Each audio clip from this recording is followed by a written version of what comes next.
Come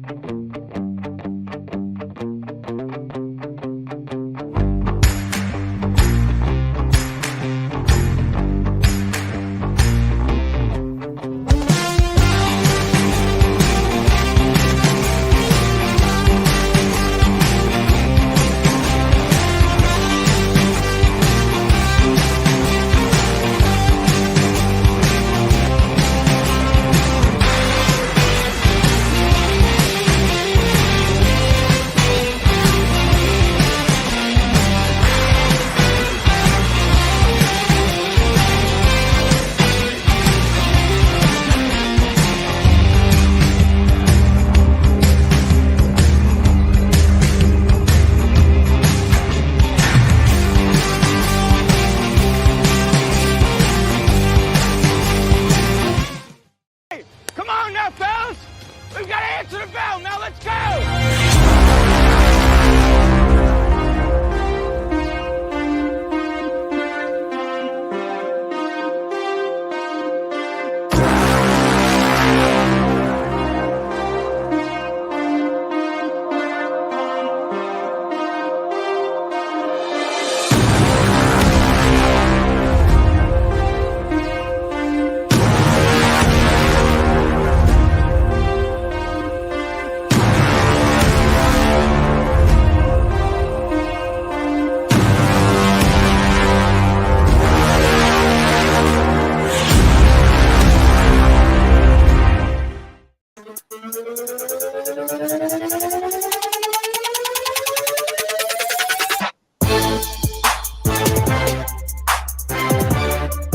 Hello, everyone. Welcome into a Tuesday edition, but it's Monday for you and for us and for everyone else. As Labor Day was fantastic for me, I hope it was fantastic for you all as well. I'm Chris Yao. He's Mo Patton, and we are chock full of things to talk about today, Mo. Yeah, 2 days worth of stuff, I guess. Plenty. I mean, there's far more information in today's show than we will be able to get in. Yeah. I mean, there just is. So this is going to kind of snowball into some discussion tomorrow, I'm sure, and then we'll get ready for Thursday night when NFL season opens on Thursday. That's going to be crazy and fun. And then, of course, we'll have high school football on Friday, get you ready for college football coming up on Saturday. It's just going to be an absolute blast. This week, 4-day weeks are great for a lot of reasons. They're not great for others. And oftentimes they're great and not great for the same reasons. That's true. So, yeah. That's true. So we look forward to this one, and we are excited to bring you all of the sports news that we can compile into this 2-hour segment. So first off, how was your Labor Day? Was it solid? It was not exciting at all, which was perfect. Yeah, I guess that's good. Yeah, I needed no excitement. I was kind of in the same boat. There was not much going on. My parents did come up, and cousins and whatnot came up on Saturday, stayed Saturday night and Sunday night, left early Monday. But not too much of too much going on. It was just a nice relaxed weekend, a lot of watching football, and it's the last weekend I'll get to do that for a while. So, yeah. I did not want a lot of excitement, but we did go, went over to my folks' house. My sister's birthday was Saturday. Gotcha. And so we had dinner over there and hung out for a while. So, Never bad. No, it's pretty cool. Never bad. All right. Well, we are, boy, that stuff looks really big today. And it's because the camera's closer? Everything just is massive. So may fix that in the next commercial break. But right now. It's not too bad. No, it's not too bad. It's nice and clear. So let's just there's nothing you can really do about it. It's just going to be big. Let's get into the results from the weekend and today's schedule on the rundown. This is the Rundown. The Tuesday Rundown is Yes. brought to you Yeah, go by ahead. Zion Christian Academy. ZCA offers a faith-based, Christ-centered education in Murray County. Give them a call today at 931-388-5831 or visit zioneagles.org to schedule your appointment today. Zion Christian Academy. Prepared for college, equipped for purpose. High school football action from Friday. Ravenwood down Blackman 35-28. It was East Robertson 20-7 winners over Monterey. Riverdale Edge beat 16-14 and a good one there. Tullahoma was a 28-20 winner over Rockville. It was Siegel 35, Smyrna 14, and Westmoreland same score over White House Heritage. Whitwell down Joe Burns 35-8, and Forest was a 49-8 winner over Community. Mount Juliet down Gallatin 32-26. It was Giles County 44, Fayetteville 20. Lebanon, a 30-13 winner against Warren County, and Creekwood falls to Pearl Colton 55-8. It was Greenbrier 21, Whites Creek nothing. Hickman County doubles up Summertown 28-14, while Wilson County, same score. Wilson Central, same score over Laverne. It was Lawrence County 27, Lincoln County 21. Loretto was a 47-13 winner over Harpeth, and Marshall County down to Station Camp 20-11. Mount Pleasant with a big win, 51-35 over Waverly, maybe the biggest win of the weekend by anyone, including Duke last night. Richland staves off Wayne County 14-12, was White House 27, Montgomery Central nothing. Cheatham County 14-6 winners over Cannon County, and Stewart's Creek 28-14 against Hillsborough. Centennial 29, Independence 23, and overtime coverage. Page was a 35-17 winner over Franklin. Also, Brentwood Academy defeated Christian Brothers 37-7. It was Friendship Christian doubling up Columbia Academy 42-21. Middle Tennessee Christian with a 42-13 win over Grace Christian of Franklin. Clarksville Academy defeated Sycamore 27-14. It was Franklin Road Academy 51, Webb School 21. Jackson Christian with a 28-20 win over Good Pasture. Providence Christian defeated Mount Juliet Christian 35-7. It was Battleground Academy 36, Nashville Christian 21. Christ Presbyterian Academy with a 49-20 win over Pope Prep. Lipscomb Academy gets into the win column with a 42-20 win over Briarcrest. It was Ensworth 55, Tresvant 0. And in 8-man football, Tri-Cities Christian defeated Zion Christian 48-16. Volleyball action over the weekend. Oakland down Providence Christian 3-1. Siegel blanked Smyrna 3-0, as did Columbia Central over Santa Fe. Girls soccer action on Friday. East Hickman 3, Lawrence County 2. Girls prep 2, Gallatin nothing, and Springfield 6-1 winners over Greenbrier. On Saturday, Kirkwood blanked Christian County, Kentucky 5-0, and Hendersonville shut out Farragut 3-0. It was Collierville 3, Father Ryan 1. Girls Preparatory School defeated Liberty Creek 2-0. Hardin Valley was a 1-0 win over Station Camp. Highlands, Kentucky 10, Clarksville 0. Hopkinsville, Kentucky 4, Kirkwood 1. Gallatin takes care of Maryville 2-1, and Murray, Kentucky was a 3-2 winner over Clarksville. On Sunday, Liberty Creek defeated Alcoa 1-0.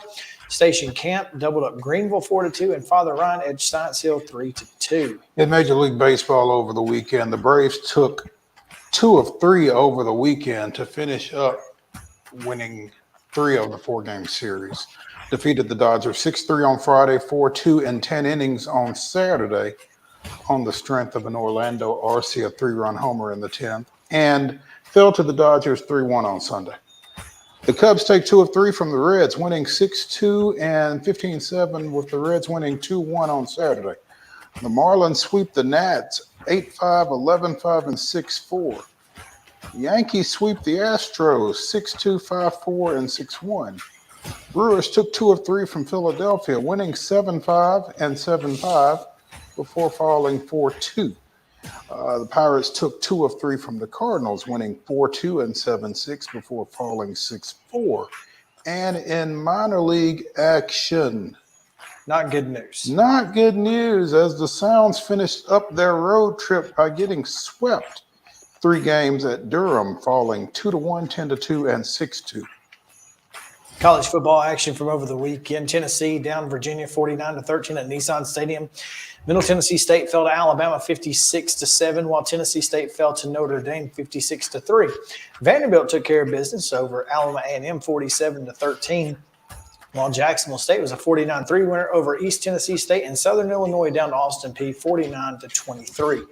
WNBA action, Las Vegas back in the winning streak column, 103-77 over Seattle. It was New York 86, Chicago 69, the Indiana Fever 97, Dallas 84, Minnesota downs Phoenix 86-73, and Los Angeles was a 72-64 winner over Washington. Soccer action on Saturday, Charlotte and Nashville SC played to a 1-1 draw. High school volleyball today. At 4 o'clock, Friendship Christian is at Battleground Academy. At 4:30, Friendship Christian is at Battleground Academy. I'm sorry. Also at 4:30, Zion Christian is at Riverside Christian. At 5, Loretto is hosting Hampshire. Warren County travels to Smyrna. At 5:30, John Overton is at Cane Ridge. Also at 5:30, James Lawson, as they have indicated they prefer to be referred to. Wait a minute. I got that backwards. They prefer Lawson, no James. Gotcha. Okay. They have sent out a communique to that effect. They prefer Lawson. All right then. Lawson is at Glencliff at 5:30. Also, Portland is at Valor Collegiate at 5:30. Middle Tennessee Christian hosting St. Cecilia. At 6, Siegel is at Blackman. Columbia Central hosting Lawrence County. Gallatin travels to Hendersonville. Laverne hosts Lebanon. Perry County goes to Mount Pleasant. Riverdale goes to Oakland. Murfreesboro Central is at Summertown. Harpeth is at Sycamore. At 6:30, Spring Hill is at Coffee County. Stewart's Creek is at Wilson Central. And at some point today, we don't know when, Providence Christian plays at Rockvale. Girls soccer action this afternoon. John Overton is at McGavick at 4 o'clock. Hunters Lane hosts Cane Ridge at 4:30. Donaldson Christians at Clarksville Academy at 5. Also at 5, Franklin Road Academy goes to Christ Presbyterian, and Ezel Harding hosts Davidson Academy. Glencliff is at Mount Juliet Christian, and Antioch is at Hillsboro. Independence plays host to Murfreesboro Central as well. At 5:30, it's Loretto at Cornersville. Russellville, Kentucky at East Robertson. Grace Franklin hosts Middle Tennessee Christian. St. Cecilia is at Rossview, and STEM Academy hosts Kip Nashville.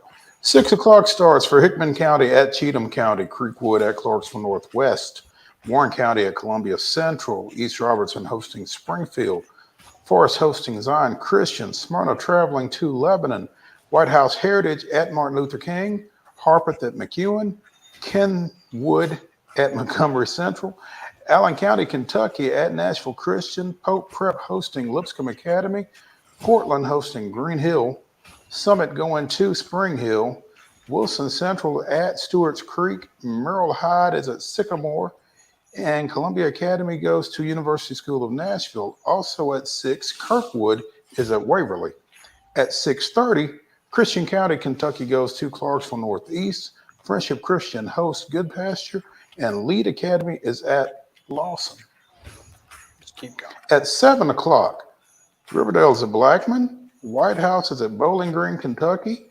West Creek goes to Clarksville. Cook will host Laverne. Rockvale is at Franklin County. Station Camp is at Hendersonville. Greenbrier is at Liberty Creek. Beach goes to Mount Juliet, and Oakland hosts Sequel. Major League Baseball action tonight. The Brewers are at the Pirates at 5:35. At 5:40, the Marlins welcome the Dodgers. Also at 5:40, the Reds are at home against the Mariners. At 6:20, the Cardinals will be at Atlanta taking on the Braves. On TBS at 6:40 tonight, San Francisco's at Wrigley Field taking on the Cubs, and the Astros are at the Rangers at 7:05. Big series for both of those teams.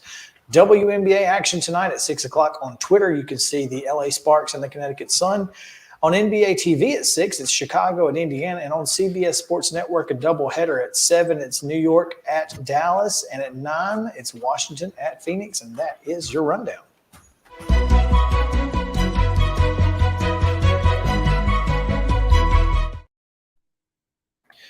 Oh, for a Tuesday rundown that had an extra day, that was a rather...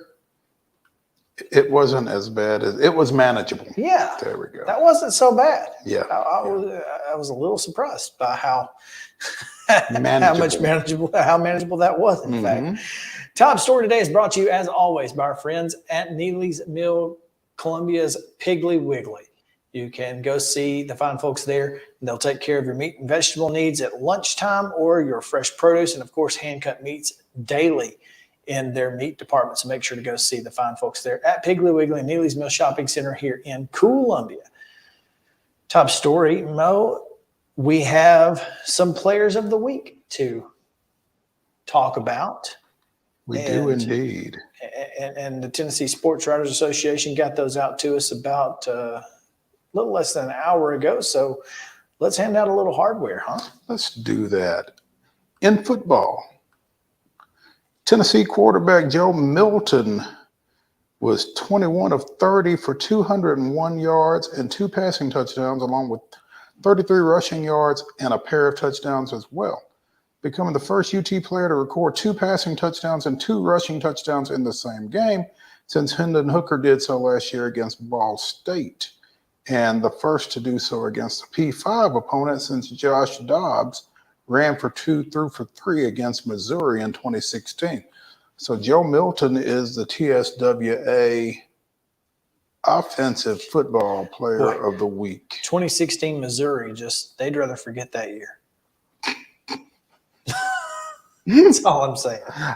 Defensively, Carson Newman, sophomore linebacker Jake Cottle, 8 tackles, 1.5 sacks, and a pass breakup in the Eagles, I assume, win, even though there's no scoring here, over Virginia Lynchburg. Well, yeah, considering Virginia Lynchburg had 75 yards of total offense. And 1 first down in the second half. Yeah. So I can't imagine they won. Yeah. Okay. Men's soccer, Lipscomb sophomore and former Grace Christian Academy of Franklin standout Malachi Jones. Who? Oh, Yeah. Malachi. Gotcha. Yeah. Scored the opening goal against number 15 St. Louis in an eventual 2-1 win. Hey, how about you, Lipscomb? Also picked up assists on both goals against Charlotte in a 2-2 draw. So Malachi Jones, the men's soccer player of the week. Lipscomb getting a top 25 win is pretty solid. That is solid. Well done. Chattanooga sophomore forward Caroline Richvalski. That's what I'm going with. Okay. I'm with you on that one. 9 points. She had 4 goals and an assist. Scored the game winner against Austin P. Had a hat trick, scoring all 3 of Chattanooga's goals in a 3-1 win over Jacksonville State. Sorry. Jack State. I'm sorry, Jack State. Yeah. We're going to have to send out that communique. That communique, yeah. First hat trick for a Chattanooga player since 2017. Rich Volsky led the team in shots taken and shots on goal for the week. Shots taken and shots on goal. I'm not enough of a soccer head to realize that there's a difference in those. I was not aware. I did not know. In volleyball, Austin P hitter Michaela Powell led the Governors to 3 wins at the Lindenwood Invitational. 18 kills against the host Lions, 24 kills against Indiana State, along with 8 digs and 5 blocks. Became the second Division I player to record 30 kills this season, as she collected 30 kills with 15 digs in Austin Peay's final game. I don't know who that was against. Does not say. She was the 4th Austin Peay player to reach the 30 kill milestone and the first since 2012. Listen, a 46% attack percentage is insanity. That's 1 of every 2 attempts you are scoring a point. That's pretty dead good. That's solid. That's solid. It will earn you a Player of the Week honor. I would, you know what? I would be surprised if she wasn't on the list for a National Volleyball Player of the Week in the NCAA. with that kind of weekend? With that kind of weekend, I would be. I mean, I don't know if anyone, throws those out there, but Surely someone does. I'm sure someone does. I would be interested to see if there's how to get that information. But yeah, I would be really shocked if she wasn't in a conversation for that one. You would certainly like to think. Congratulations to all of this week's Tennessee Sports Writers Association's college players of the week in football, soccer, and volleyball. That's right. All right, we'll take a break here. When we come back, the AP poll is out, so we'll talk about that. And we're unveiling a new segment today as we bring you what would normally be on the Monday Mirror, but we're going to give you the Monday Mirror MON-STARS. They had Monster Weeks, stars for their teams. We've got 3 of them each, and we'll get them to you right after this on Main Street Sports Today, presented by Mid-Tennessee Bone & Joint.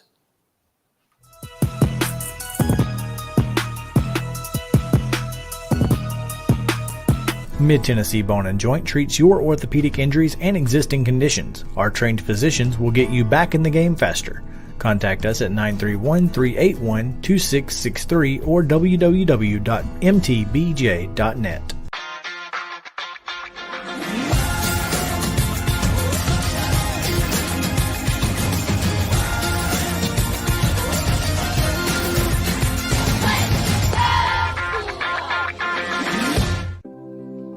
Custom Stone Handlers supplies over 600 distributors and suppliers with quality stone products. Along with River Stone, we produce and distribute over 100 building, landscape, and other bulk products.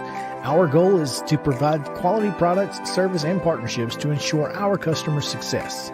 We firmly believe that the measure of any person or company is how they treat other people and customers.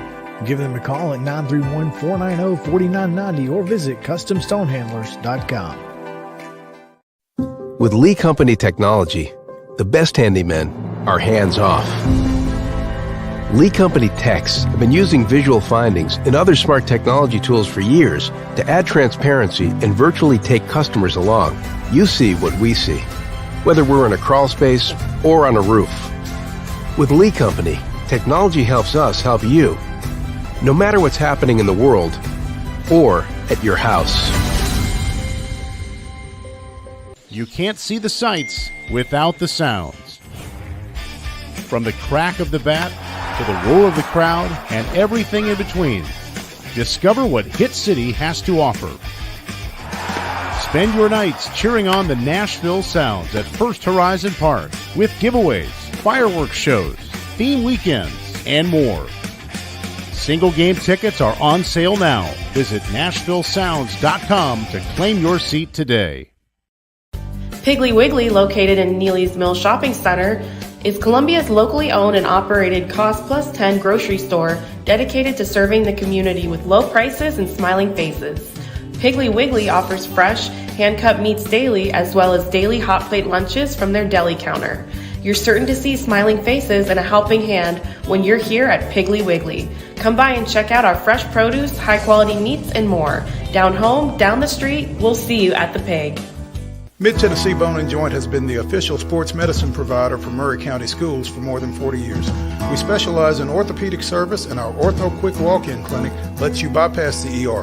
Visit us online at www.mtbj.net.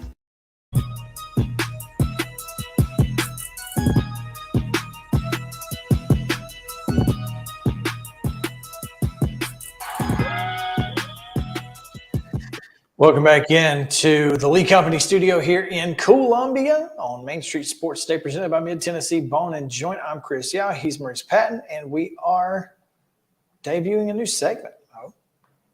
The Mirror Monday Mirror MON-STARS. As we look back That's right. over what transpired over the weekend and recognize some of the top individual performances, MON-STARS. That's right. If you will. They are stars in the southern sky. That's not how it goes. No.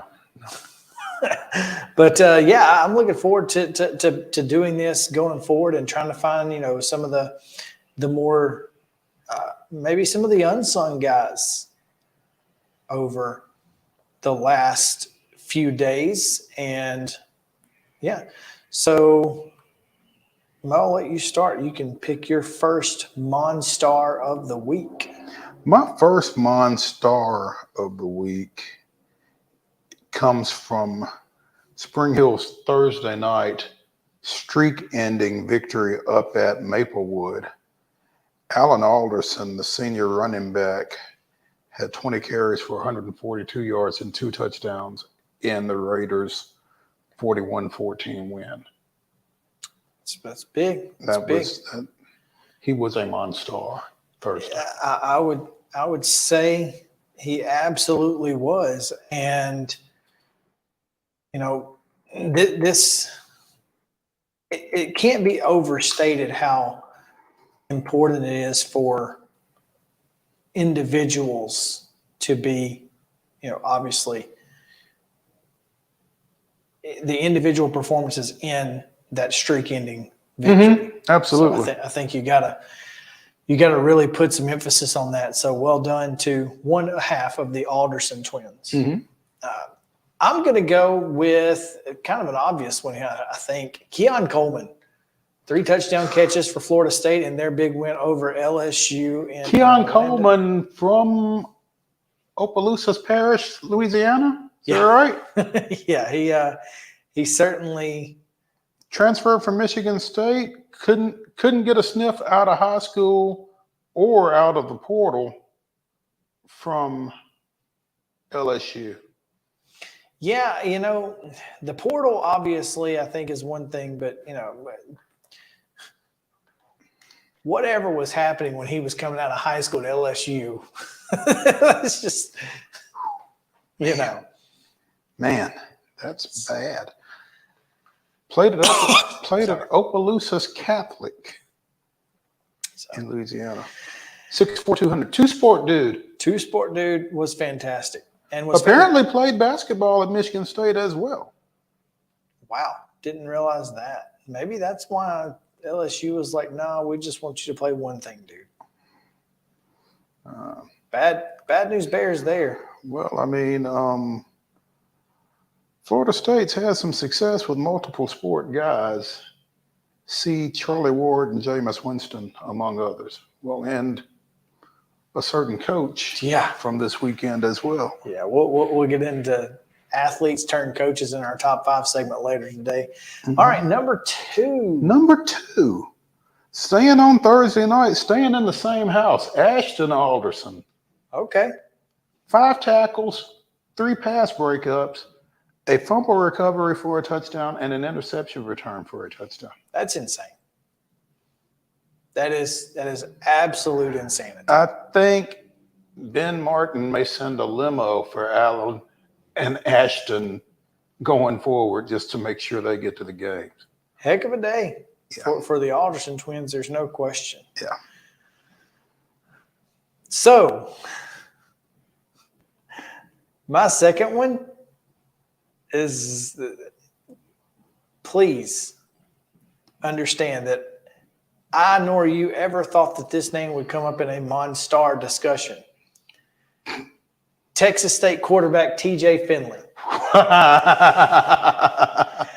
Yeah, 450. I thought about you when I saw this. 451 yards for the year, 3 touchdowns, 40 yards on the ground, another score. You know, and here's the thing. They absolutely did everything that they had to do. And Dave Aranda, poor guy. That's a tough loss for Baylor. So well done, TJ Finley, putting a team on your back and going to get a win over an FBS or over a Power 5 team. Well done. Yep. If I had a sticker, I'd put it on the helmet. There we go. Maybe we should get some MON-STAR stickers. Some MON-STAR stickers. That's a good idea. My third MON-STAR, probably painfully obvious.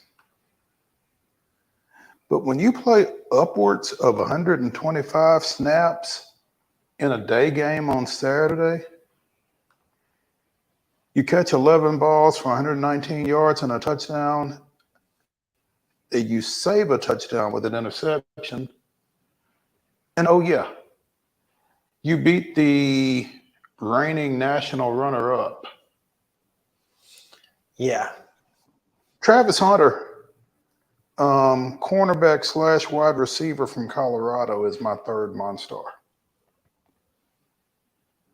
Solid. Can't beat that. All right, my third MON-STAR, I'm going to go to the high school ranks.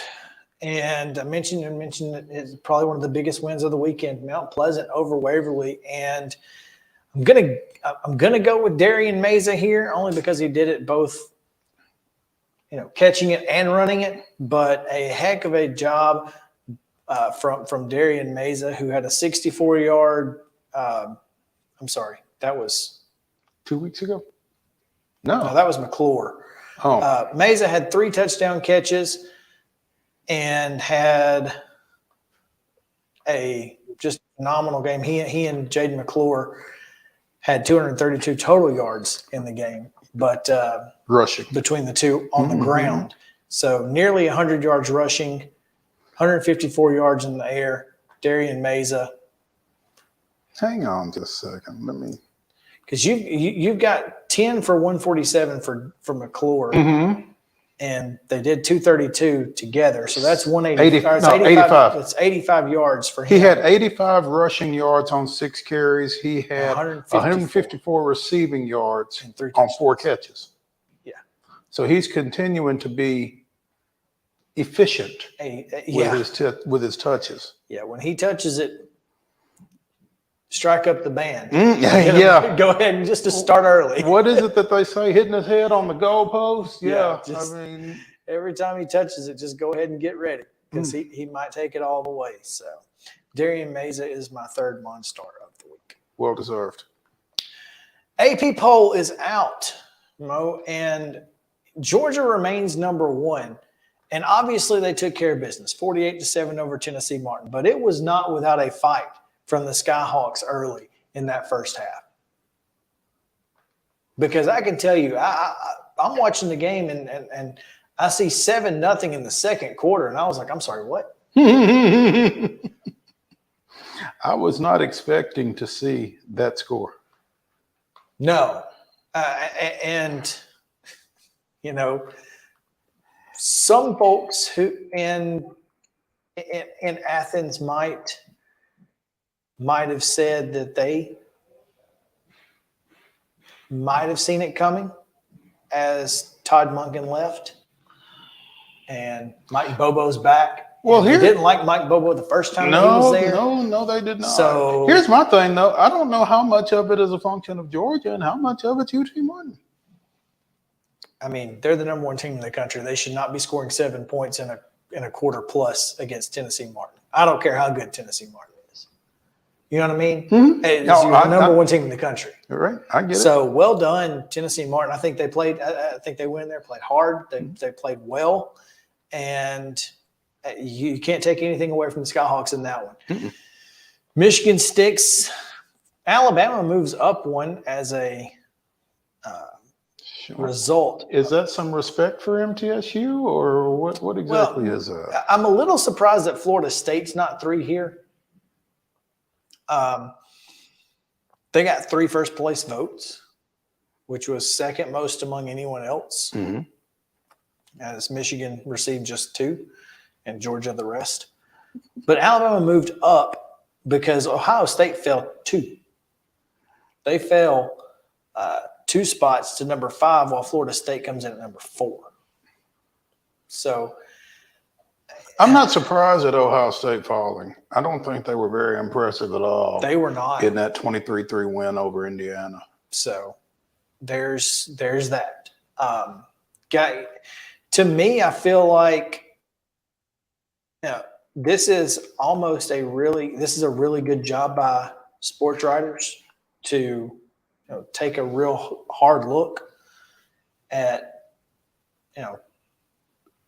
what happened over the weekend. I think LSU dropping to 14 is a little ridiculous. I mean, I think there's 9 spots for losing to a top 10 team.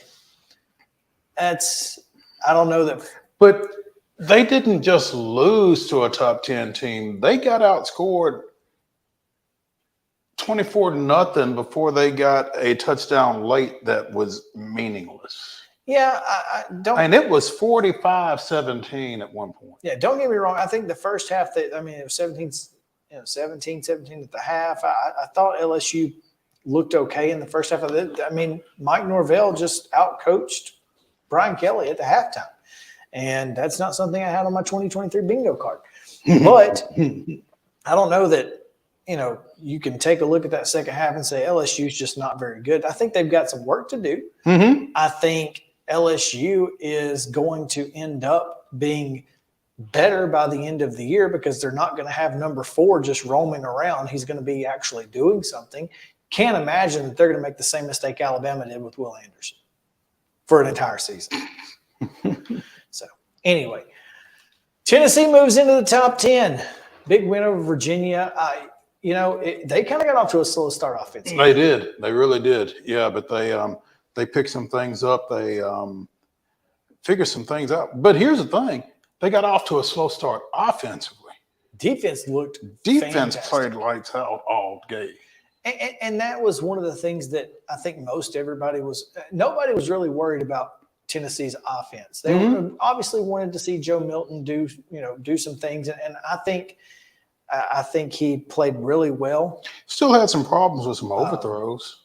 But not to the point where it was just glaring. I think he took something off a couple of balls. The ball that hit Ramel Keaton in the hands, if he throws it just a tad bit harder, I think it's not even close. But Keaton's got to catch that, and he scores if he does. Right. So, I'd much rather him underthrow it and it hit a guy in the hands than him overthrow it with no opportunity to catch it. Right? Yeah. So I thought Milton played really well. I think he did some things, and somebody mentioned this, and I really thought it was a great analogy or a great point. He played quarterback well rather than just being a good thrower. He read the field. He saw the field. He took what his defense gave him. He took some runs, made a couple big runs. Did you see the stiff arm? Saw the stiff arm. I really feel like, he played the position in a Josh Heupel offense really, really well. Right. Yeah. So I'm really impressed with what Tennessee did. I think number 9 is probably a great spot for them. I think Washington State beating up on Boise was a big win. I think they'd certainly deserve to move up as well. Washington. Washington. I was reading Boise State when I said that. Notre Dame moves up 3 spots, but Tennessee jumps them. That's which, I guess a 49-13 win over a Power 5 opponent versus Tennessee State. And obviously no disrespect to the Tigers, who early, as we were. Yeah, they had some shots early, man. They just could not take advantage. Yeah, they moved the ball well in, the first couple of drives. And that's what you expect. The first couple of drives you want to see, you feel like, you should see some – there should be some equality in there. Right, early on. But – it should wear on you. As depth and, the physicality of Notre Dame wears on you, you can certainly understand Tennessee State not being able to keep it up. So Notre Dame moves up. Utah up a pair. Oregon up a pair. LSU again down 9. Who was your biggest winner of the week? My biggest winner is number 21, Duke. Yeah, Clemson down to 25, and not sure that they should have gotten that. But as you look at the others receiving votes, you kind of go, okay, well, who else? Right. Because Iowa is Iowa, and the 25 points per game average didn't quite take shape. Colorado moves into 22. Here's the problem with Colorado. We'll get into this in rapid fire reaction maybe a little bit, but I worry that Colorado may be getting a little bit more hype than they deserve right now. Could be. Because I'm telling you, and I said this, look, I have searched and I have searched and I have searched and I have searched and I have searched, but I cannot find it anywhere. But as God is my witness, I predicted Colorado to beat TCU in the day after they hired Prime. That there was a conversation being had about Colorado's. Wait. When we picked, Conversation. No, there was a conversation. Where's he coming from? Hold on. There was a conversation about. Now, listen, things changed, but my point at the time was that TCU was going to be very down. Mm-hmm. And my overthinking got the best of me. Thinking that TCU was going to take care of business, because I thought, Colorado's got some athletes, but I don't know if they got that many athletes, and TCU can't be that bad, right? But the more you watch that game, the more obvious it was that TCU was really that bad. And I don't know how much of it was what was Colorado. I did remember, though, on our picks, something similar to the effect of I was the only one picking Prime.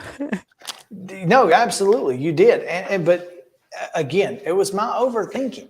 Right. I felt like it's me every time. But immediately after that conversation, I thought, to me, it felt like TCU was in a position to where they had a lot of expectation, and they lost all but like 3 starters. Right. And I swear to you, if I could find that conversation that I had on Twitter, I would, because I actually picked Colorado to go like 7-5.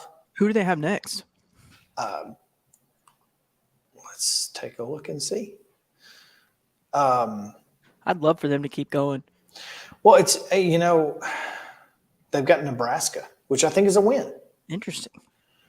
And I picked them to go 7-5 in that conversation. And gosh, if I could find it anywhere, I would give anything, because people gave me all kinds of grief about it. Well, Prime was taking he had his receipts out this past weekend, telling everybody, "You were a hater. You were a hater. You believed you were a hater." Yeah, and again, I worry. And this may be me overthinking, I worry that Colorado may be getting a little more hype than they deserve. Yeah, I mean, it's interesting because, like when we were talking about it on Friday, and I'm sure this was a sentiment all around, the spread was what, 28? Something 20 like and that? a half. 20 and a half. It would have been, they would have got a lot of media attention even if Colorado got close to Covered. that. Yeah, just covered. Right, exactly. No, I think that's part of it, and I guess the reason that I kind of went away, my thought process was, yes, they've got some really good athletes, but I really felt like, just like with Tennessee State, that they were going to be good early, and then TCU would kind of wear them down because they didn't have the depth. But it appears that TCU also didn't have the depth. And so it just kind of kept going, and so I think that's where that one kind of. I'd be curious to see how TCU does for the rest of the season. Like if they start winning, like how weird would that be? I don't think TCU is going to be winning. Right. I really don't. I don't think TCU is going to be very good. I think Colorado's still going to win 6 or 7 ball games because based on their schedule. I think their schedule plays really well with them. Although the Pac-12 did go 13-0, and that's something we'll talk about a little bit later. But I feel like this is they're kind of built for that. They're kind of built for this type of schedule. And so if dude can play 100 plays a game, they're going to have an opportunity to win a lot of them. So let's take a break and come back. When we come back, we will talk a little Braves. Main Street Sports Today, presented by Mid-Tennessee Bone & Joint, is back after this.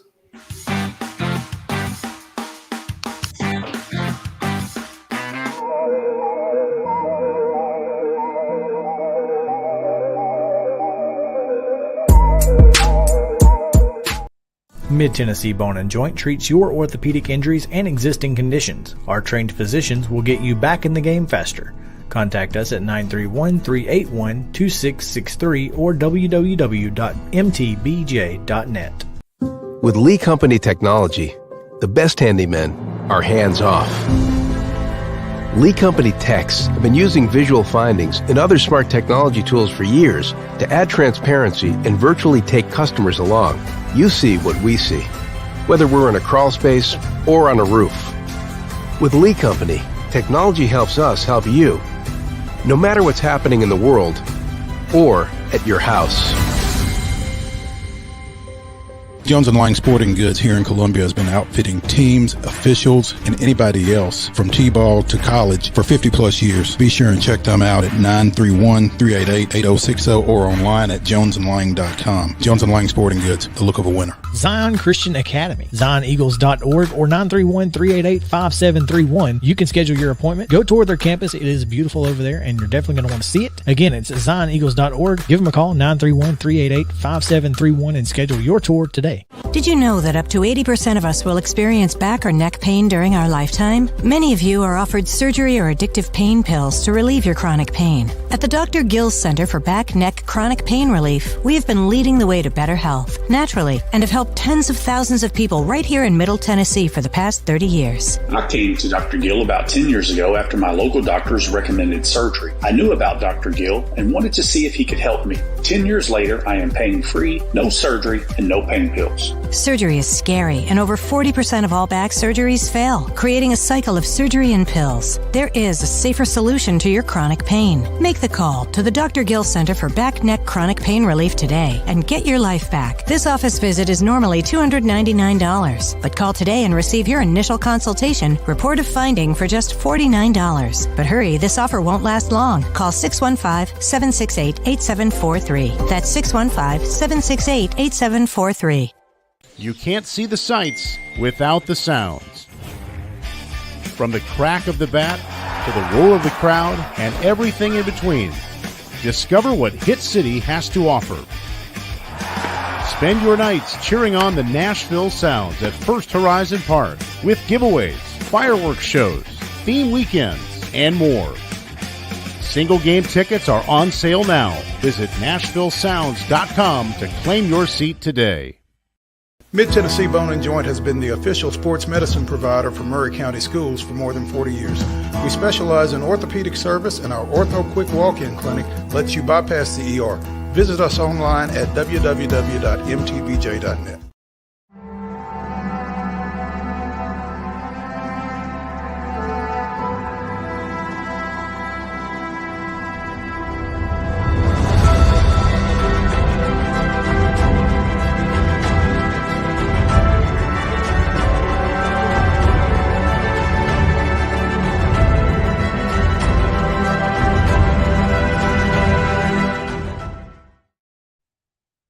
With 1972. Second baseman Felix Mion may have had the quietest 5-for-5 game ever, scoring the Braves' first run in an eventual 5-3 win over host Houston. Mion had 5 singles, drove in no runs, and crossed the plate only on Earl Williams' third inning base hit. Mion was stranded in the first, fourth, and sixth, and was forced at second in Hank Aaron's ground ball double play to end the eighth. That was this day in Braves history. Rather uneventful 5-for-5.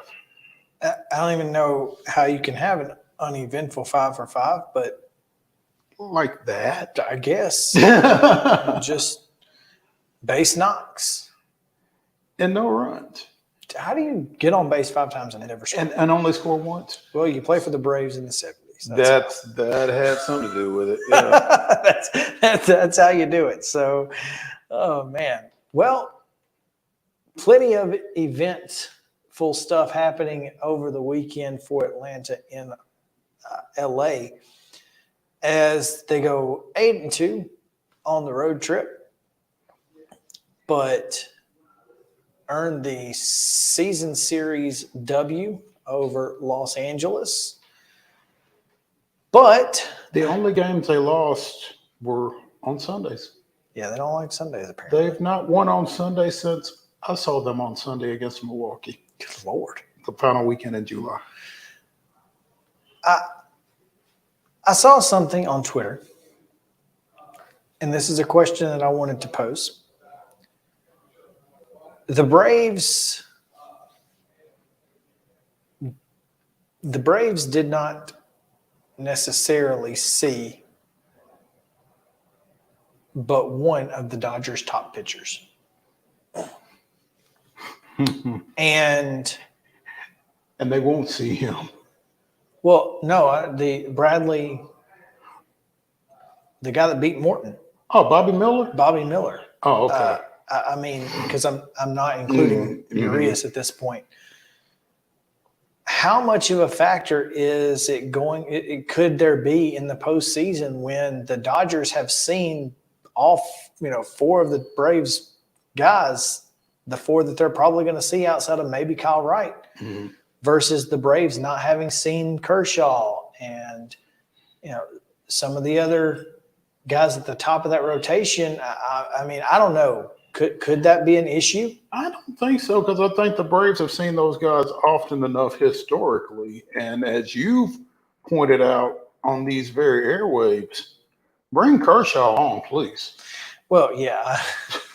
I mean, there's that. So, but I mean, Buehler's out, not going to see Urias. So I guess Kershaw, Lynn, Bobby Miller, and Ryan Yarbrough, those are their starters. So I guess. And we didn't see Yarbrough.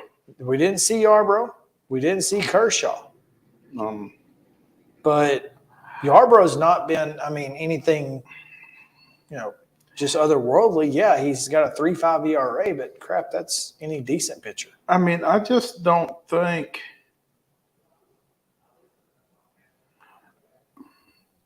I think the best way to say it is I would take my chances with this offense against any pitcher in Major League Baseball. Okay. And I'll disagree. I just worry more about their offense taking advantage of having seen our guys, having seen those guys. And do we really want to get in? I mean, yeah. Do I trust in the Braves if we get into a scoring match? Absolutely. I just don't know. I think just like the quick hook with Charlie Morton on Sunday, I think in a playoff situation, I think the approach is going to be different by the pitchers. I think the approach is going to be different by, Kranitz and Snitker. I think the bullpen will probably be deployed a little bit differently. The Dodgers are a tough group offensively. They're not as deep as the Braves, and I think we saw that over the course of the 4-game series. But they've got some guys that can hurt you. But like you said, this pitching staff with Fried, Strider, Morton, and then wherever you decide to go for number 4, can get guys out consistently at a high level. So, well, the way Bryce Elder pitched, you'd think it would be him right now. I mean, but again, the Braves just looked like the best team in baseball over the weekend. Mm-hmm. They lost 3-1 on Sunday. You weren't going to sweep the Dodgers. You just weren't. They're too good. Well, and not just the Dodgers, but it's a 4-game series, and those are almost impossible to sweep. And taking 3 out of 4 from the Dodgers in LA, I don't think anybody would have realistically asked for that. I think the best you could have hoped for was a sweep. A split, excuse me. Yeah. I don't disagree. So, I expected a split. Mm-hmm. Was happy to get the three that we got. I just worry, long term.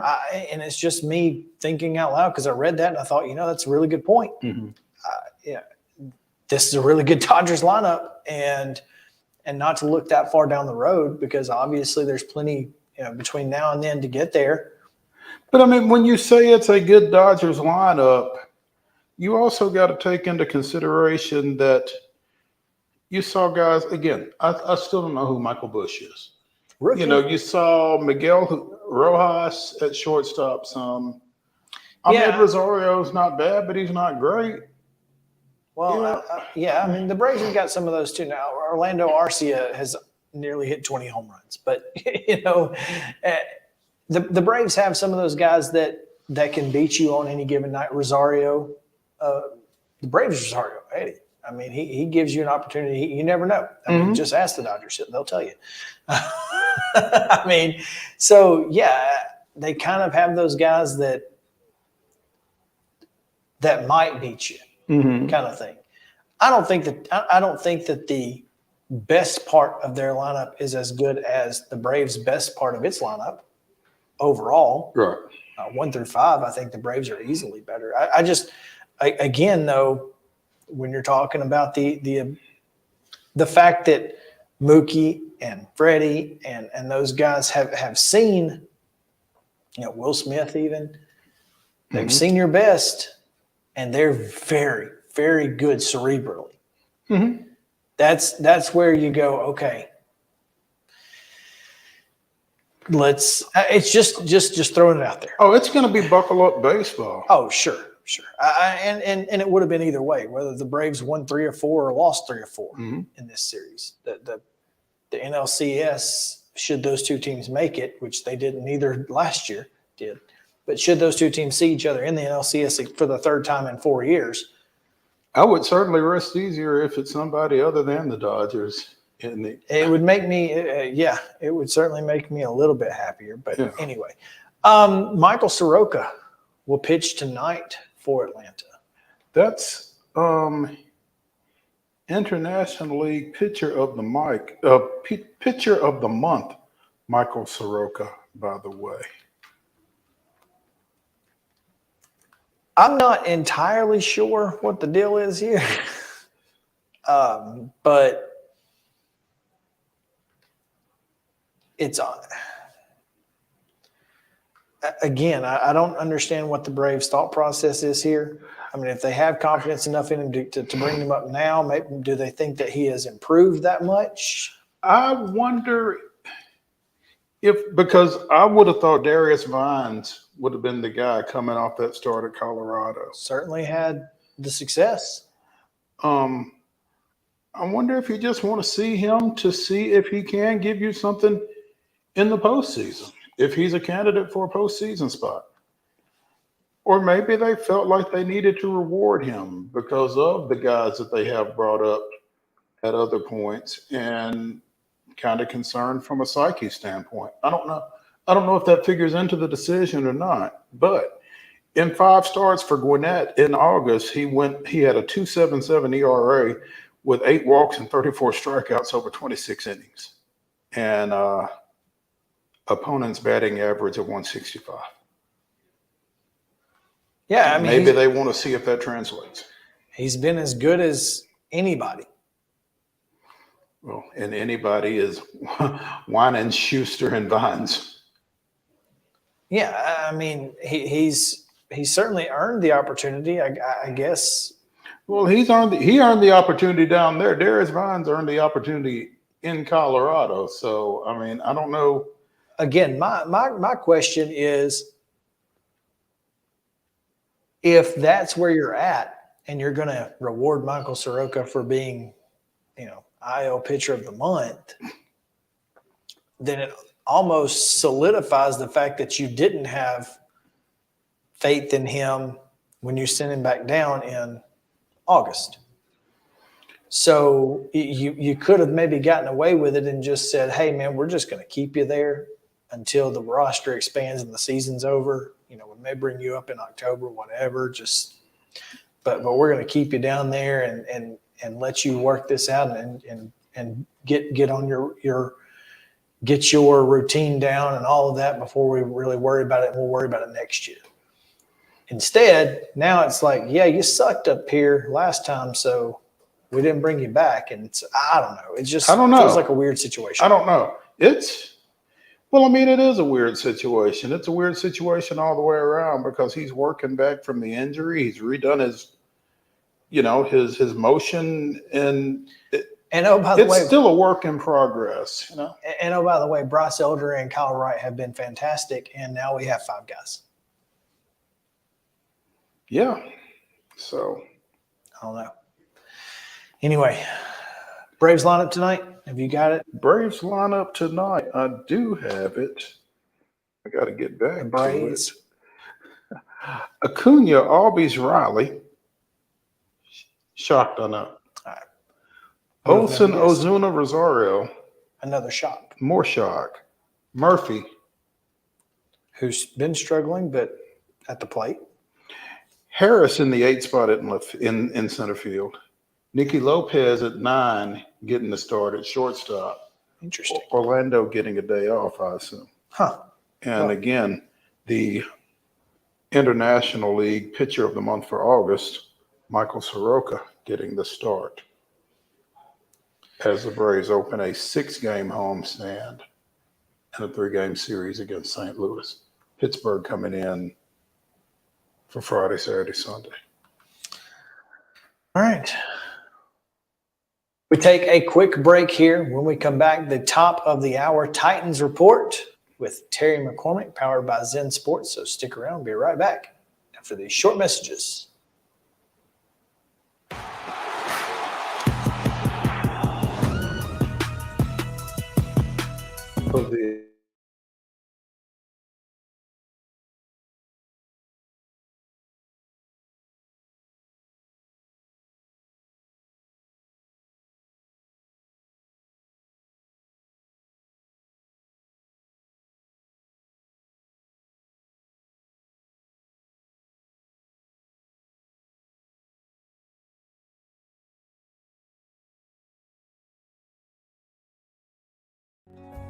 Since 1975, Mid-Tennessee Bone and Joint Clinic has treated the orthopedic needs of Middle Tennessee residents. The trained physicians provide surgical options and minimally invasive options to treat all orthopedic needs. The walk-in clinic, OrthoQuick, helps you bypass the ER while treating sports injuries and acute needs Monday through Saturday. Visit MTBJ online at mtbj.net or on social media at Mid-Tennessee Bone Joint Clinic.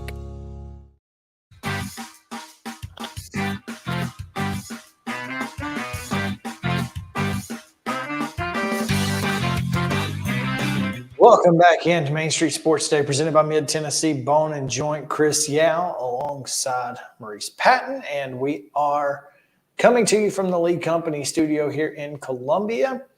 Right now, though, we take you to Terry McCormick with today's top of the hour Titans report, powered by Zen Sports. Terry, what's going on in the world of the Titans? Well, it is your Titan Insider Daily Zen Sports Report, changing the bonus game for the better. The Titans are ready to play a regular season game on Sunday. They will start preparation for that in earnest tomorrow on Wednesday with a normal practice routine of Wednesday, Thursday, and Friday before they head to New Orleans and the Superdome to face the Saints on Sunday.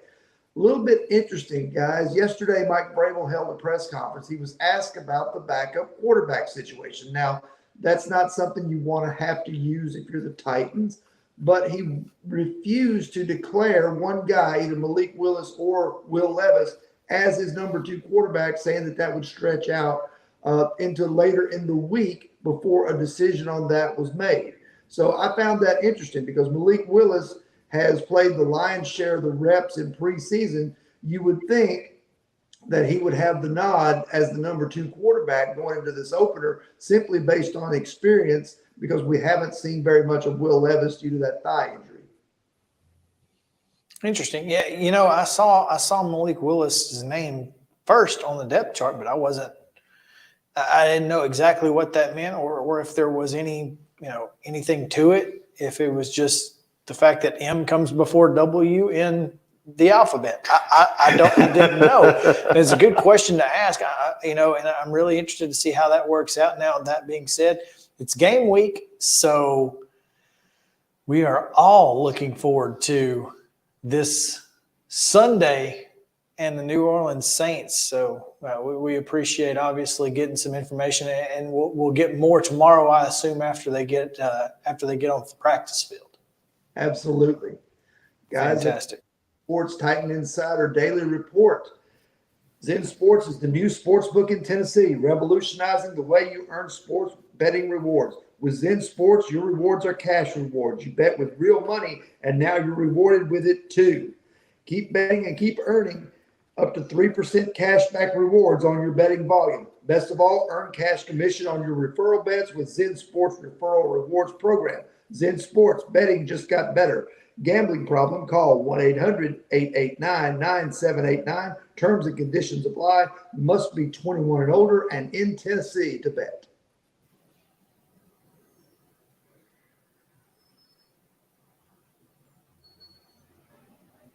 All right, we'll take a quick break. When we come back, Chip Walters joins us on Main Street Sports Today, presented by Mid-Tennessee Bone & Joints. Come back with us.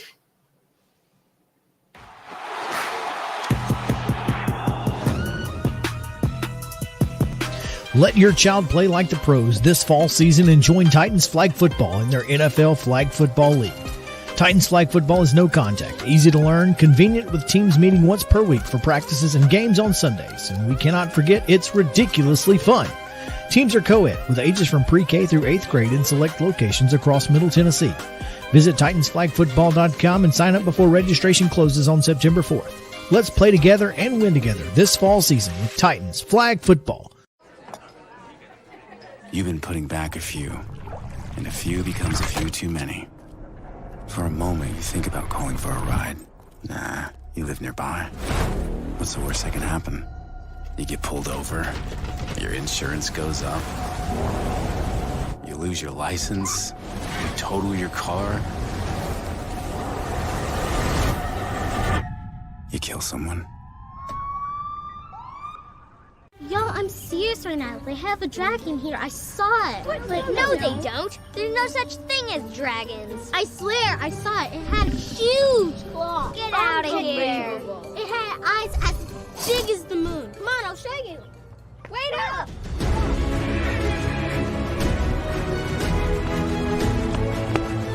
Do you hear that? We're almost there. Whoa! I told you so. That is a dragon. There is nothing better than drinking an ice-cold beverage while taking in a Nashville Sounds baseball game. Hi, I'm Stephanie Miller with Mornings on Main Street. The Nashville Sounds and Main Street Media Television have teamed up to promote Sunday Family Fun Day here at First Horizon Park each Sunday home game. Just go to your favorite Main Street Media website and click on Sounds Main Street Media Day banner to register to win free tickets. And then we'll see you here at the ballpark.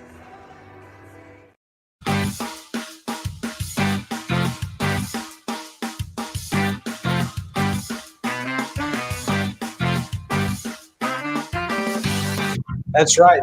We'll see you at the ballpark if you come out this week to see the Nashville Sounds and the Memphis Redbirds featuring Josh Donaldson in the Sounds uniform. We need to go. Are we going Thursday to get our short sleeve hoodies? Short sleeve hoodies? Yeah. It's a good question. Thursday, there's a lot going on Thursday. I'm looking forward to Thursday. So, but a trip to the ballpark is never a bad idea.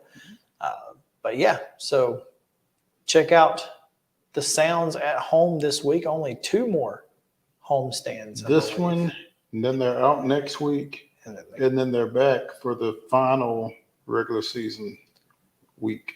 That's correct. So before they go to Las Vegas. I don't think they're going to get there. Hey, speak it into existence, baby. Come on now. Listen, I have more. You have more faith than I do in this one. Oh man. Well, it is Tuesday, even if it is Monday. Here on this on this Monday Mirror Top 5 Tuesday mashup edition, and we get to talk with our friend Chip Walters, who is back from T-Town in Tuscaloosa. Chip, what's up, man? Thanks for joining us. It's into the game week grind, and this is just one of those weird weeks because everything gets compressed. But we're going to have a lot of these over the next next week. The next 2 weeks are going to be kind of regular, and then all of a sudden, all heck's going to break loose when we have the short prep weeks for 4 straight games. But back from Alabama, in Alabama, they looked the part of a top 5 football team on Saturday for sure. And and I don't know how much of the game you guys got to watch, but it was one of those where when it was over, you felt like, you didn't play real bad, but Alabama is just good enough to take advantage of any and every mistake you make. And Middle had 1 turnover that they took advantage of, a couple of, untimely penalties that took a, 3rd and short back to 3rd and long. I can't wait to talk to Coach Stock tonight about the first penalty of the game, the targeting call that was made horrid. there. That was horrid. That was a you're in an SEC venue. We're going to send you a message right here, kind of call, it appeared to me. Well, and the thing is, you're in an SEC venue against a top 5 team. You didn't need that message sent right there. Right, exactly. I mean, they didn't need any help. Yep, that's but right. all you did was eject our starting cornerback.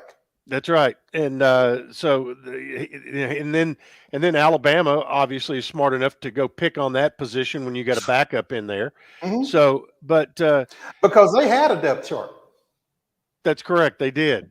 That's correct. And not that Mo would ever come with the passive aggressive going on there, but I got you. I'm not saying. I'm just saying. That's right. When I look back at things that happened in the game, and there was a stretch from about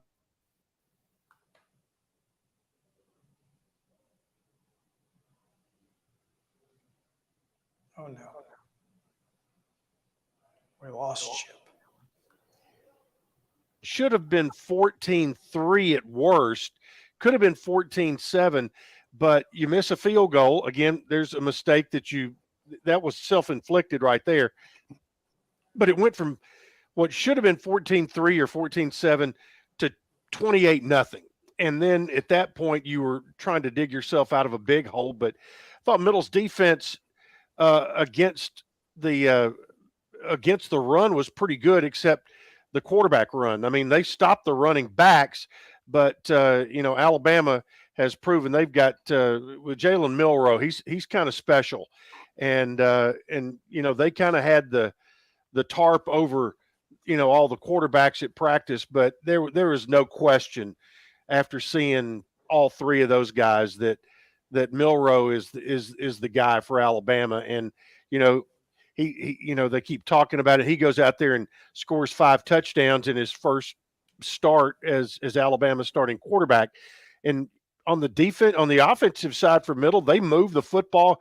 I thought Nick Vattiato, really kind of made one error and he paid for it. But here against Missouri, it's going to be a little bit of a different challenge. But I think this team is going to be very much okay once we get into our league for sure. I think, Chip, you mentioned Jalen Milroe, and when he fumbled that snap early in the game and then he picks it up and he goes the distance. I mean, the good thing about that is you're not going to see another quarterback of that caliber, of that, with that type skill set, I don't imagine, the rest of the way. No, and it kind of reminds me a little bit of 2 or 3 years ago going to Liberty and having to face Malik Willis. A little bit of a similar type situation there, but this week Missouri's quarterback is not going to be that dual threat. He's very good, but not the dual threat that we saw from Alabama. And I think this team, I'll tell you personally, I felt a whole heck of a lot better driving back from Tuscaloosa Saturday night than I felt coming back from Harrisonburg, Virginia last year. I felt that the team played was much better against Alabama than they were last year in the opener against James Madison. But that year turned out okay last year, and James Madison turned out to be a really good football team, which we know Alabama's going to be. Yeah, as far as these type games go, you really just want to make sure that you get out healthy. And so, I mean, how do you feel like the team is going to be going forward? Obviously you got another SEC opponent this weekend. So from a health standpoint, Jalen Ram was the only player who was helped off the field that I remember. Alabama had a couple of starters that went off with injuries on the defensive side. Both were defensive backs, but Ram, he was favoring his right leg, and he is still on the depth chart, I think. And just trying to get a quick look where he is. He's not on the 2 deep right now, so that may be a day-to-day, but it was not communicated to us that it was anything that was super serious. It may be that he's just taking it easy here early in the week. We may see that depth chart will change again on Thursday. Chip Walters, the voice of the Blue Raiders, joining us here on Main Street Sports Today, presented by Mid-Tennessee Bone and Joint. Chip, you mentioned Nick Vattiato, you mentioned the defense. Anybody specifically defensively that kind of jumped out at you on Saturday? I know it was a tough night for them as a whole. Well, I tell you, Parker Hughes had a sack, he had a tackle for loss, and he was only listed as having 2 official tackles, and both were one was a sack, one was a tackle for loss, but he is a 6'2" linebacker from Elizabethton, and he it just seemed like he was in and around plays all night long, even though he didn't get the credit for more actual official numbers. He was in on a lot of plays, and as Scott Schaefer likes to talk, he was on a lot of television plays when you had a lot of guys on the TV screen at the end of a play, whether he was actually making the play or right there with it. He was there. I thought he really played well. All those up front guys, Quindarius Dunnigan showed his athleticism, defensive end, 6'4", 256 out of McCauley, just an outstanding player. Trying to replace you had 2 punters battling the other night. Not sure if there was a clear-cut winner in that one, but Turk and Tillman, not Turk Tillman, former Eastern Kentucky basketball star, but Trey Turk and Miles Tillman. Miles Tillman is from Sparkman High School in Huntsville. Tillman boomed it. Yeah, he did. He really did. I thought he might have gotten if he had a slight edge coming out of that game, but Trey Turk, first ball he hit looked heavy to me. And then after that, he kind of loosened up and kicked it pretty well. But, when you're replacing the guy you replace at punter from a year ago who was a real weapon, I thought those 2 held up pretty well. Turk's from Oakland, right? Yes, he is. He played at Oakland. Okay. All right. Cool. Now, he's got a fresh leg. Yeah, he does. He does, because he didn't get used much in high school. How do you even get recruited as a punter out of Oakland? You got to go to camps. Must be from summer camps. It's got to be. You got to go to camps because you ain't. Or you got to go to practice and watch them one or the other. I mean, that's tough. I tell you, out of the run game, Jaquel Middlebrook ended up being the leading rusher. He is a true freshman from Fayetteville, Georgia. And he had some real wiggle to him, and really liked, what I saw there. Flip Cradle, the Northern Illinois transfer, thought he played well. Bryce Bailey, who was not even on the depth chart at receiver, scored the touchdown on a slant. And he is a redshirt sophomore out of Cochran, Georgia. But there was a lot of guys played the other night, and Alabama played a lot of guys, in middle in particular in the second half. Played a ton of guys once the score got out of hand, and I think pretty good learning experience for a lot of guys, and you got to tip your hat to Alabama because they played such a clean game, only had 2 penalties all night, and the thing everybody talks about, oh, you don't want to go in there and get hurt. But, I've found over the years, the better the team you play, they are more technically sound and are not going to hit you in ways that are going to injure you. They know how to play know how to play better. And while you might get bumps and bruises, a lot of times the actual serious type injuries don't necessarily happen against SEC teams or very, very good competition, which that will again continue this week at Missouri. Chip, shifting gears away from football, pretty big announcement yesterday coming out of men's basketball. The holiday dump, I don't know, but somebody's coming home. I had to run to Manchester early yesterday morning, and I was driving back, and my phone rang, and it was Nick McDevitt, and he said, "Hey, I got something to tell you. It's going to go on the website here in about 30 minutes." He goes, but I'm bringing Reggie Upshaw back. He's going to be coordinator of player development, which in this case, he's going to be the guy that does a ton of workouts with individual players, all about, individual skill development, that kind of thing. And Reggie had one of the most unique skill sets of anybody who's ever played at Middle. And for my money, and I know there have been a lot of great players there, overall, when you take into everything he did in the 40 years that I've been around Middle basketball, to me, he's still the best player of all time. And he's excited about coming back. He is retired from his professional career in Europe, played 7 years over there, did really well financially, and also was on really good teams. So he's excited about coming back. He has a real interest in getting into coaching, and while he knows the game, this will give him an opportunity to learn the coaching game and the business of coaching and all of that. And it's really I was just I could not have been more tickled to see that Reggie was coming home. He finished his playing career at MTSU in 2017, listed in the top 5 all time in 9 different categories for MTSU. You think when the 10-year waiting period is over, you think he'll go in the Hall of Fame? You'd like to think. You'd like to think.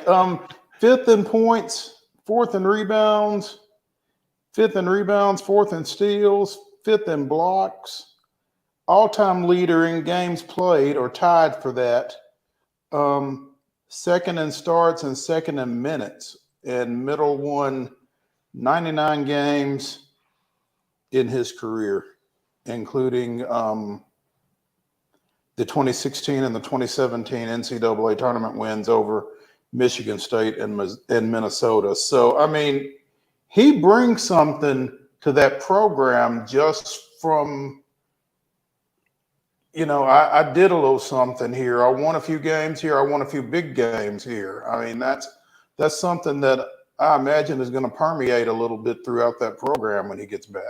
Well, I think that's the hope that Reggie comes in and those guys see, yeah, he has done it and he did it here.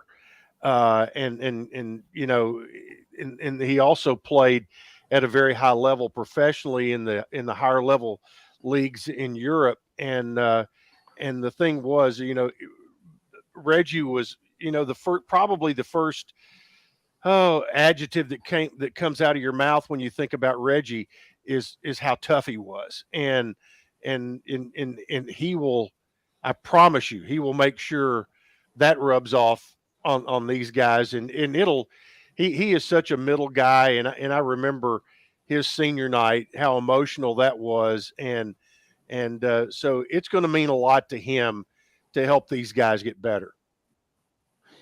And it doesn't hurt that he can still get in there and mix it up with them a little bit either, I don't guess. That's right. That's right. That's exactly right. And I think you'll probably see a little bit of that. It'll be an interesting transition for him to go into the teaching and coaching role after being a player, gosh, for as long as he's been now in his career. Played in Germany, Spain, Italy, Israel, Ukraine, New Zealand, and Belgium. His passport is pretty full. Huh? He's got some stickers on his suitcase. There's no question about that. No doubt. Chip, what else do we need to know between now and your trip to Como?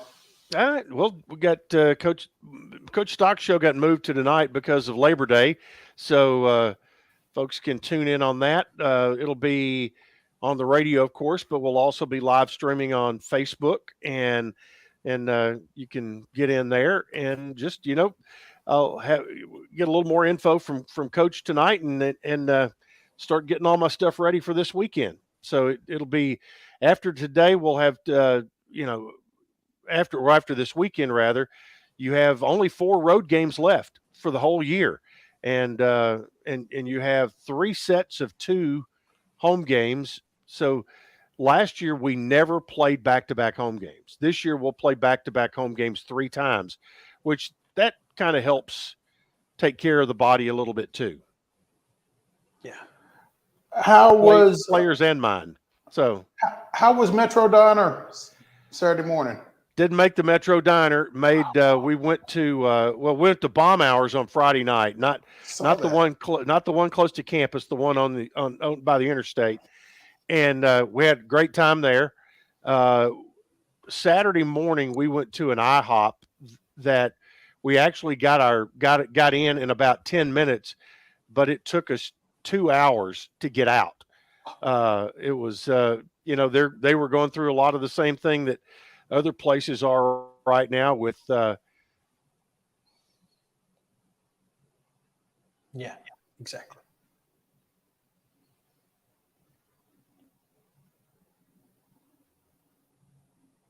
All right. Well,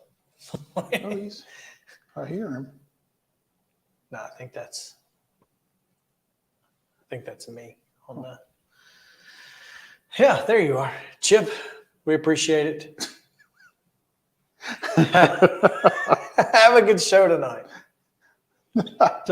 Wow. Bye. Bye. All right. Let's take a quick break. When we come back, rapid fire reaction again. Top 5 Tuesday at the back end of the show as we rank and draft our top 5 athletes turned coaches. Obviously, off the big win from Coach Prime this weekend. Mm-hmm. So we're right back. Rapid fire reaction right after this on Main Street Sports Today, presented by Mid-Tennessee Bone and Joint.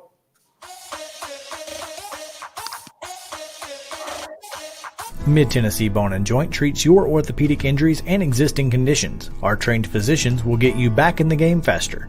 Contact us at 931-381-2663 or www.mtbj.net.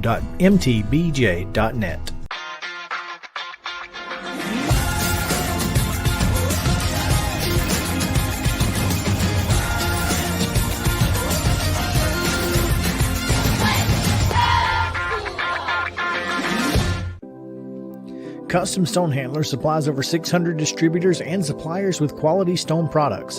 Along with River Stone, we produce and distribute over 100 building, landscape, and other bulk products. Our goal is to provide quality products, service, and partnerships to ensure our customers' success. We firmly believe that the measure of any person or company is how they treat other people and customers. Give them a call at 931-490-4990 or visit CustomStonehandlers.com. With Lee Company technology, the best handymen are hands-off. Lee Company techs have been using visual findings and other smart technology tools for years to add transparency and virtually take customers along. You see what we see, whether we're in a crawl space or on a roof. With Lee Company, technology helps us help you, no matter what's happening in the world or at your house. You can't see the sights without the sounds.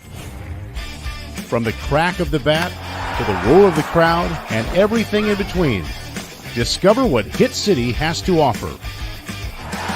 Spend your nights cheering on the Nashville Sounds at First Horizon Park with giveaways, fireworks shows, theme weekends, and more. Single game tickets are on sale now. Visit NashvilleSounds.com to claim your seat today. Piggly Wiggly, located in Neely's Mill Shopping Center, is Columbia's locally owned and operated Cost Plus 10 grocery store dedicated to serving the community with low prices and smiling faces. Piggly Wiggly offers fresh, hand-cut meats daily as well as daily hot plate lunches from their deli counter. You're certain to see smiling faces and a helping hand when you're here at Piggly Wiggly. Come by and check out our fresh produce, high-quality meats, and more. Down home, down the street, we'll see you at the Pig. Mid-Tennessee Bone and Joint has been the official sports medicine provider for Murray County Schools for more than 40 years. We specialize in orthopedic service, and our Ortho Quick Walk-In Clinic lets you bypass the ER. Visit us online at www.mtbj.net.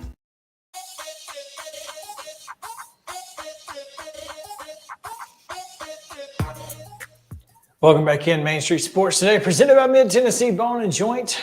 Chris Yao, Mo Patton, Lee Company Studio, Columbia, Tennessee. Got it all in.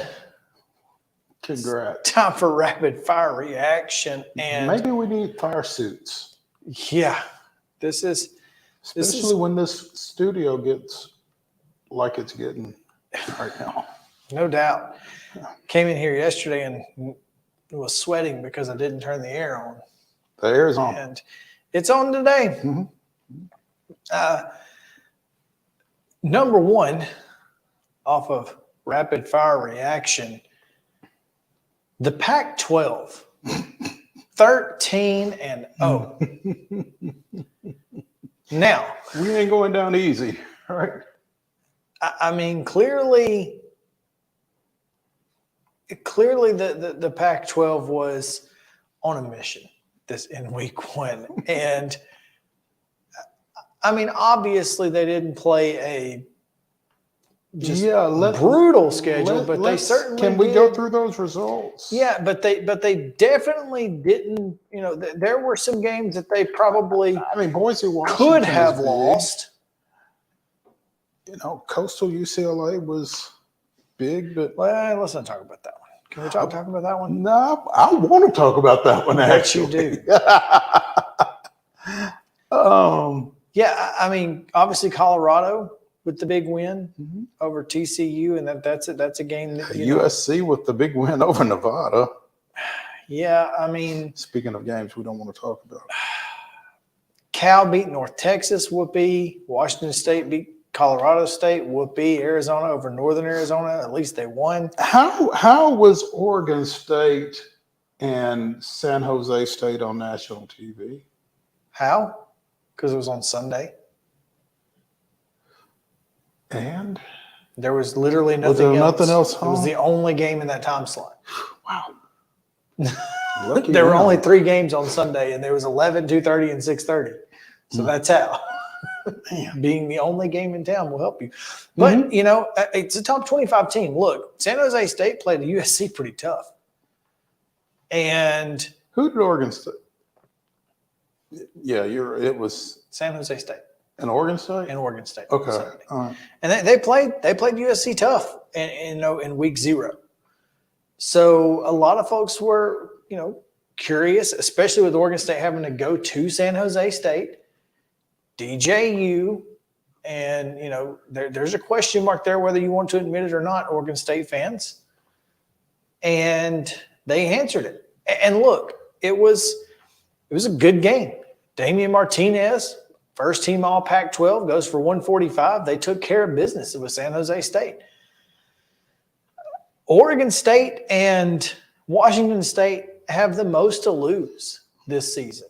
If they win, Oregon State's in the dadgum top 25. If they just keep winning, that's a big deal. So, you kind of want to root for those two if you are, a Captain Chaos kind of guy. As you are. As I have been. I will say this. And while we're on the Pac-12 subject, I don't know if you saw the athletics column over the weekend, but perhaps the most chaotic thing in the history of college sports could happen. The Pac-12 will have 2 teams next year. The NCAA requires a conference to have 8 teams. What they also allow, however, is a 2-year grace period to get to 8 teams. Which means Oregon State and Washington State could conceivably play as the Tupac, as some have called them, which I love, by the way. And they would receive 100% of the Pac-12's revenue. From the CFP? From the CFP. From the bowl lines? From NCAA March Madness. From the College World Series. From women's NCAA tournament. So they would each receive 50%. All the money. So it might behoove them. It might behoove them to just go ahead and play it. Just chill. The thing is, they got a schedule. They got to come up with a schedule. Well, they could play each other home and home and everything. Or play each other home and home and home and home and home. I mean, you could conceivably come up with a scheduling alliance with in basketball and in the Olympic sports with the Pacific Coast League, right? With Gonzaga, St. Mary's, all them. Now you're, again, as Christopher Gabriel has told us, you're going from arenas to gyms. But who cares if you got money like that? Right. And you got to keep the main thing the main thing. And at that point, the main thing is 50%. Half, Eddie. Now, you would get zero media deal, probably. I mean, you'd have to work out a media deal because obviously the Pac-12 network would go away. But you're going to get all the money. But here's the thing. Those other conferences have media deals. If you're playing against an ACC school, one would think that the ACC network would probably be where you would be playing. Now, you wouldn't get any money from that, but you're still going to get television exposure. Mm-hmm. So I'm just curious if this may not be the play. I love the thought. Mm-hmm. Because you got to think, the Pac-12 money from college football's playoff and from NCAA tournament money, it's got to be massive. Probably more than $30 million a year. I'm just saying. Mm-hmm. I just feel like that would be one of the most chaotic but most beautiful things to ever happen in college sports.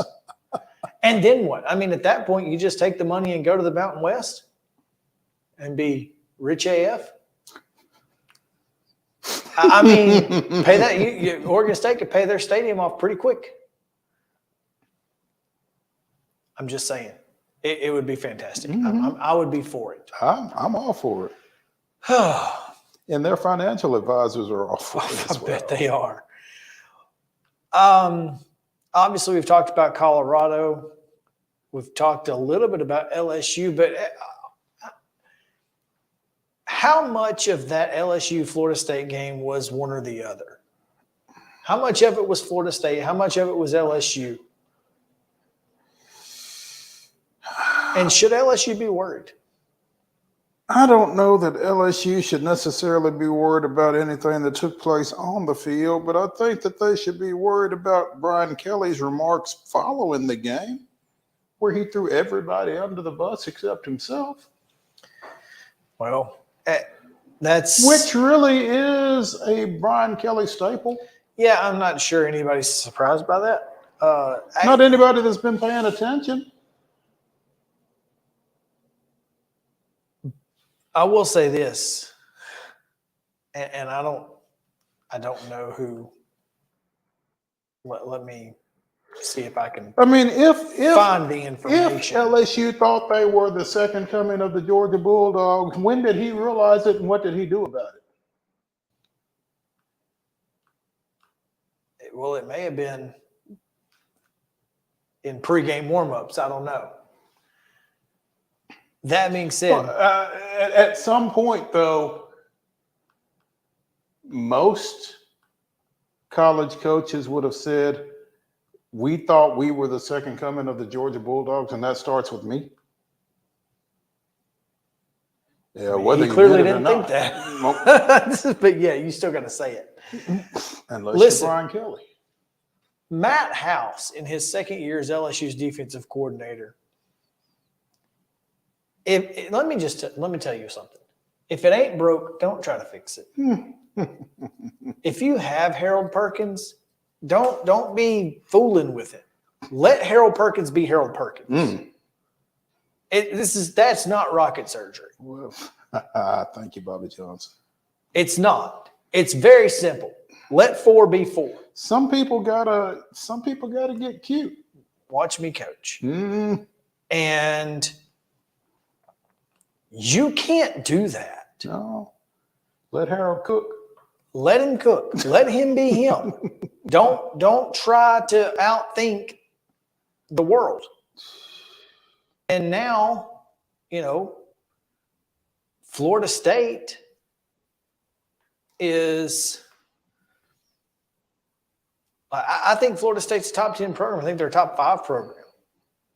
I think this team is capable, and I picked them to go to the college football playoff. I think this team is capable of winning the ACC, going to the college football playoff. They're certainly capable of winning the ACC, more so today than they were 2 days ago, based on what we've seen. I mean, and I think it's important. I mean, if, again, as we are so fond of asking around here, if not them, who? Yeah, I mean, North Carolina. Because it damn sure ain't Clemson. And we knew that after the Orange Bowl.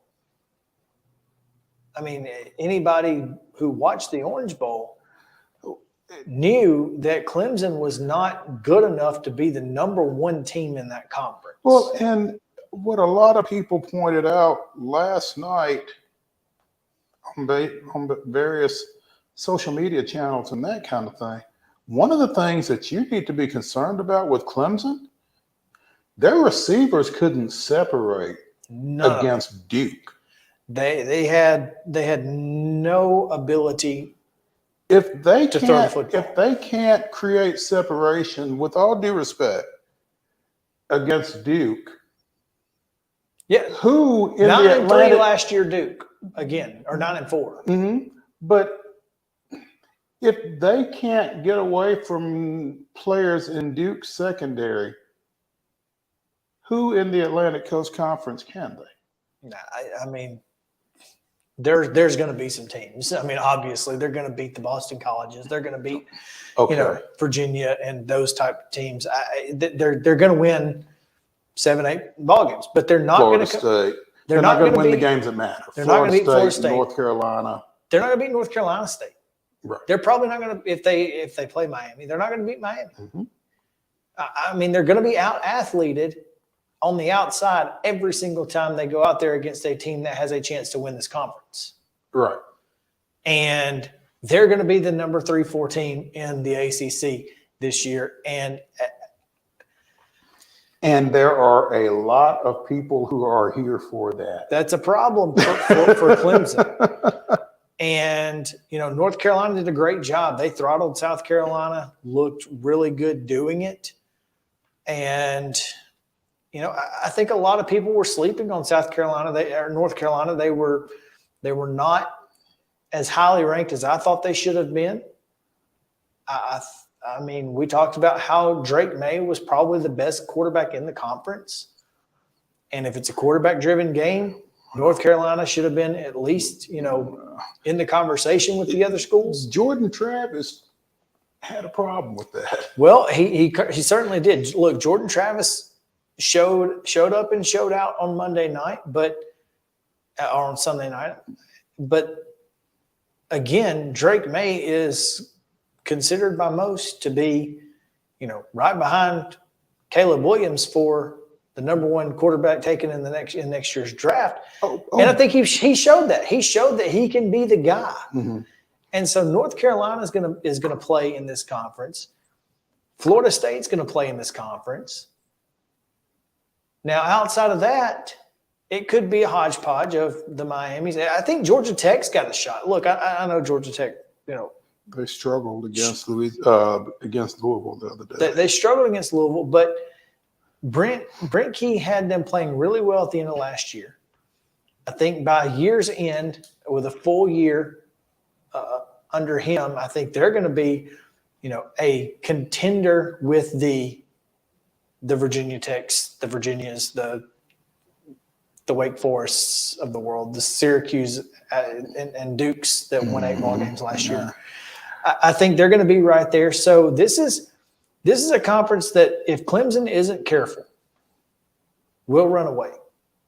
The top part of it, for sure. And they'll be back to where they were in 2012 before Taj Boyd arrived. Clemson plays Charleston Southern this weekend. They play Florida Atlantic the following weekend before the Seminoles come to town on September 23rd. The rest of their ACC schedule is at Syracuse. That's not an easy game to win, by the way. Wake at their place, or at Clemson, at Miami. That's a tough game. At North Carolina State. Don't think they'll win that one. They won't beat Notre Dame. Notre Dame coming to Clemson. Georgia Tech coming to Clemson. And North Carolina coming to Clemson. Well, they may not make a bowl. They'll make a bowl. No. Charleston Southern, Florida Atlantic. That's 2. Wake Forest, Georgia Tech. Find me 2 more wins in that schedule. Based off what you saw last night, find me 2 more wins in that schedule. You can't do it. Guaranteed wins? Not guaranteed. Syracuse is at best a toss-up. At Miami, at North Carolina State, no chance they win either of those. South Carolina's a toss-up. They beat them last year.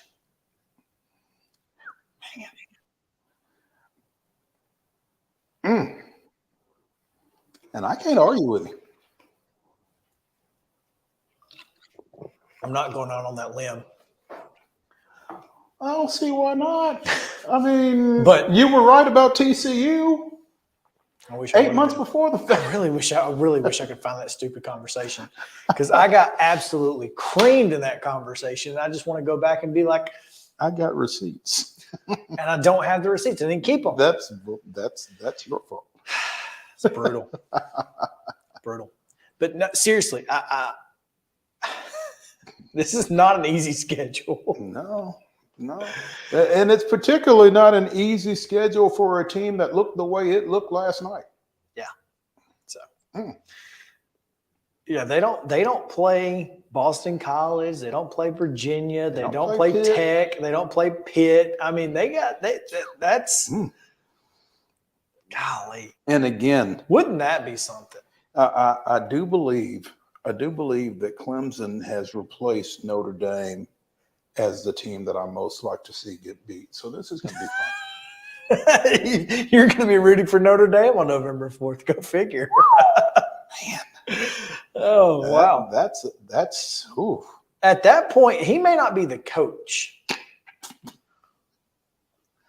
I mean, if they lose at Syracuse and they start the season 2-2, and then even if they beat Wake Forest but lose to Miami and North Carolina State, I mean, they're not going to fire him. Well, no, they're not going to fire him. But we've not seen Dabo struggle? We have. We just don't remember it. Before Taj Boyd, they were not very good, and he was the coach there for 2 years before Taj. Really? Yeah, but at that point, he didn't know any better. He was on the come up. He was. Now he's been to the mountain. Right, and so he likes it there a lot, and he likes to preach from the top of it. He was. I don't know if I've got his record right here. He was 4-3 as the interim coach in 2008, 9-5, 6-7, and then 10-4, 11-2, 11-2. I mean, he was 6-7 in 2010, and then Taj Boyd came along. So And they finished no worse than second in the ACC every year since. And they may not make a bowl this year. All right. That was fun. What was and will continue to be. Yeah, no doubt. Let's take a break. When we come back, Top 5 Tuesday, athletes turned coaches. I've got my list. Hope you've got yours. We'll be right back after this.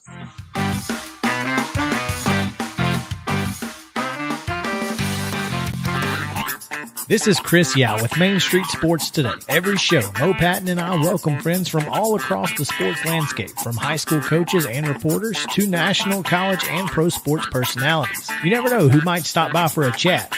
She's on Thinking Out Loud, presented by Regions, and Out of Pocket with Alyssa Lang. It is, in fact, Alyssa Lang. I'm a little nervous. I'm going to lower the bar for guests now. Oh, no. Like, apologies in advance. It sounds like SEC Commissioner Greg Sankey. You got that radio voice. I do. It's a good sound. Thanks for radio too. As do we. And then here's the other thing. You guys, you're spot on with the name. Everybody wants to be on Main Street. Everybody wants to be on Main Street. So, and we reach every Main Street in Middle Tennessee, Coach. Yeah, that's it. So Perfect. when you are on Main Street and you are moving, you gotta love it. Like you're moving. I was impressed. I'm glad someone.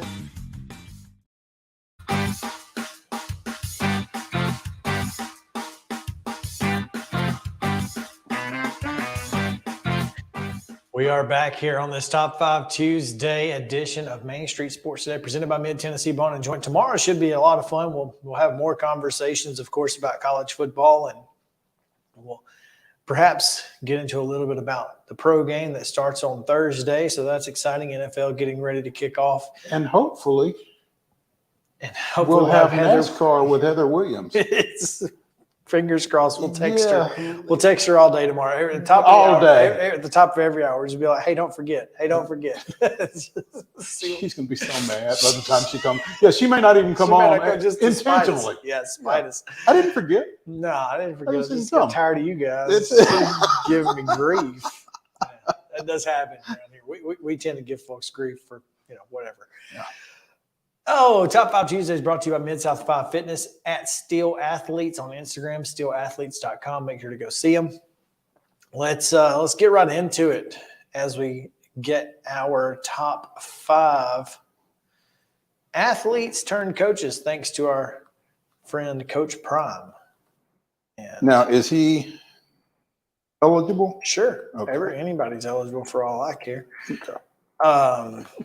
Here we go, and we'll start with the number generator. And Mo, you'll be second today. Okay. Justin, you'll be first, and I'll be third. So, All right. JK with the first pick in the draft. Prime time, baby. Straight up. Just get it out the way. Get it out of the way. Get it All out right. the way. All All right. right.